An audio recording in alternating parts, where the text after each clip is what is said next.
This is the Aging Well programme's morning dance class in Edinburgh. The aim of the class is to keep the older population fit and healthy in their later years. So what we do is, through a consultation process with a lot of the older adults, is to find out what type of activities they're interested in, maybe what activities they're currently doing or would like to try, and then through that we start to develop a programme across the city, trying to make sure we've got various activities in each locality. Classes like this is really important because it gives people the opportunity to come along, to mix with other older adults, and also to be able to reap in the benefits of being physically active, so that we're giving them an opportunity to come along in a safe, friendly environment. Scotland is currently facing the issue of an ageing population. By 2031, the number of people in Scotland aged 50 and above is projected to rise by 28%. The number of people aged 75 plus is projected to increase by 75%.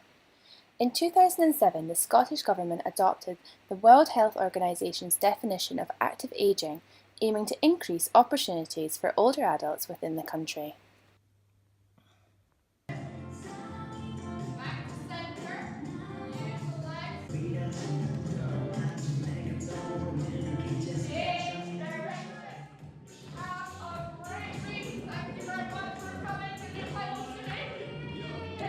Pina Coletti is 90 years old and loves to dance, socialise and relive her youth every week at the dance class. I think it's great. You get to know people. I live alone. Sometimes I feel bad because I must be the oldest person in the whole lot to them. But yes, I meet people. I'm happy with it because I feel I'm going somewhere. Otherwise, I would sit and do nothing. I look forward to it. My husband and I, when he was alive, he's been dead now 24 years. And when he was alive, my favorite dance was the tango. And my husband and I, we used to do it in the kitchen. Put some music on and we used to do it in the kitchen. Now, I don't remember those things. My granddaughter says to me, Nana, she said, I remember you and Granddad do the tango in the kitchen. And when I hear the tango, I go mad. I love it. The Aging Well programme is run by Edinburgh Leisure, who run a different host of exercise classes across the capital. Dance instructor Fiona also teaches a chair movement class in the city for those slightly less mobile.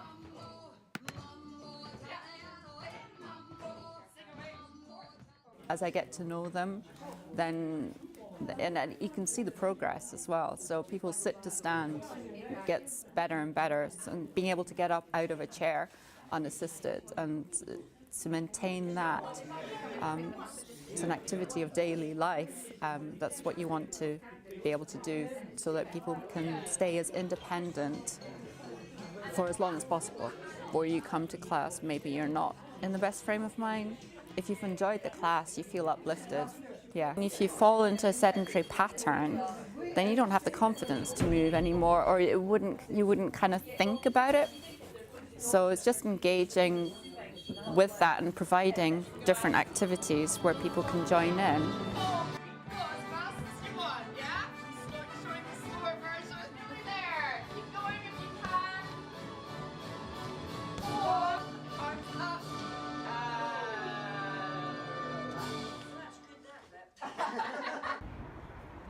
However, the effects of just sitting can have its consequences. Sebastian Chaston is a professor at Glasgow Caledonian University and was part of a seniors USP study that investigated the sedentary patterns of older adults. Usually, society is usually ageist, and the older adults don't really have a role within that society, so they are kind of expected to sit. And that's what's expected of them. And you can see it often in places like buses where, we are expected to give our space to an older person, regardless of whether they are fit and healthy or not. And we had some surprising things around the environment. For example, when we asked older adults, what was one of the major factors for them not going out of their house and walking, they said, well, we don't have enough benches. It's true, because they simply didn't want to be caught out outside being tired. So they wanted places to rest, and that would actually allow them to be less sedentary. What we discovered as well is that sedentary time for older adults is mostly lonely time. So that tells us again about the place of an older person in society. I think a lot of them, the barriers is they don't know what to expect. They're a bit nervous, they've maybe lost their self-confidence about coming along, meeting other people. They're frightened what might be asked them, what if they can't do it? And actually not having someone to come along with. If they have a friend, a befriender, a volunteer support worker, somebody to come along with, that makes such a difference to introduce them into the group initially. So are you going swimming as well now, are you? Phil Mack runs the physiotherapy clinics in Edinburgh, who try to promote and aid exercise and activity in the elderly population. A lot of people also think that it's too late to exercise when it's never too late. We use that term ageing population. We've only been doing that for the past 10 years or so. And I think there are so many other facets to ageing population, like the stresses on the NHS system and the government, and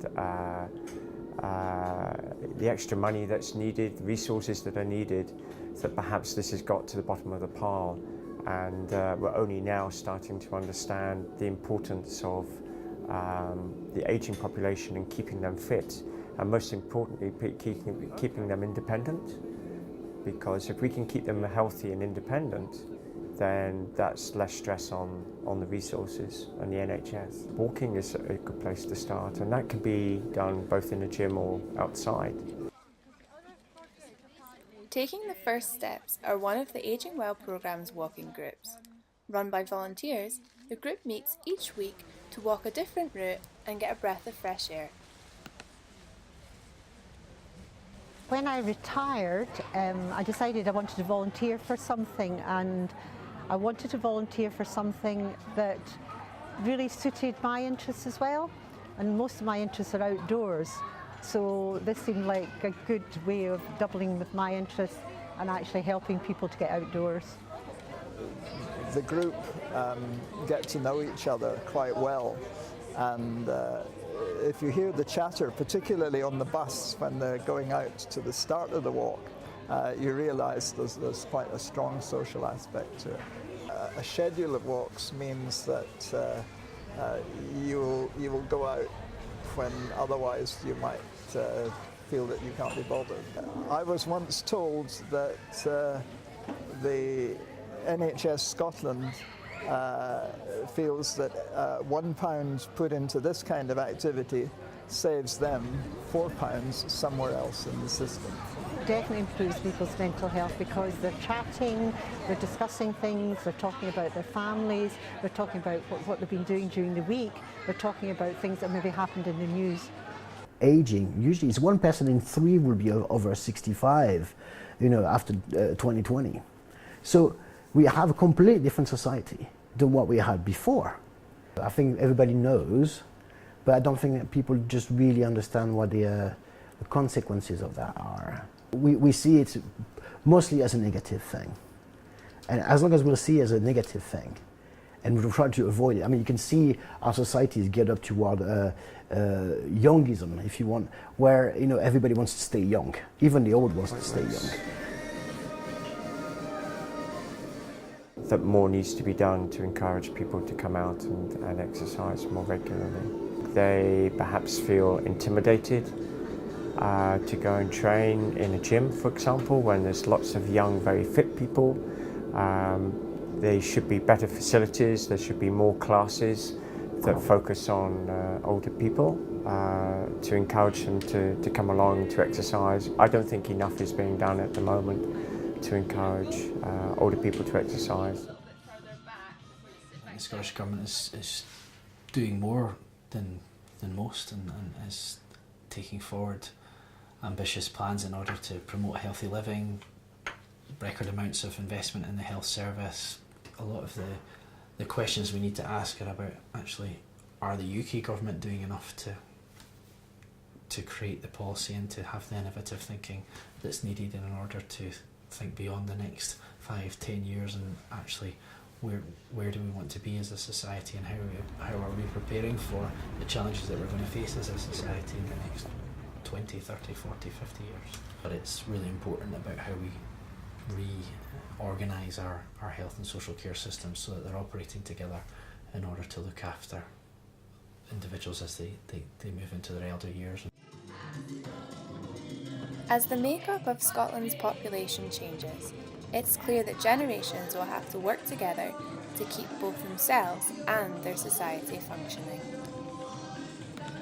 Inclusive society, we don't want to see it as the old and the young and those in the middle. It's about how we all look after each other.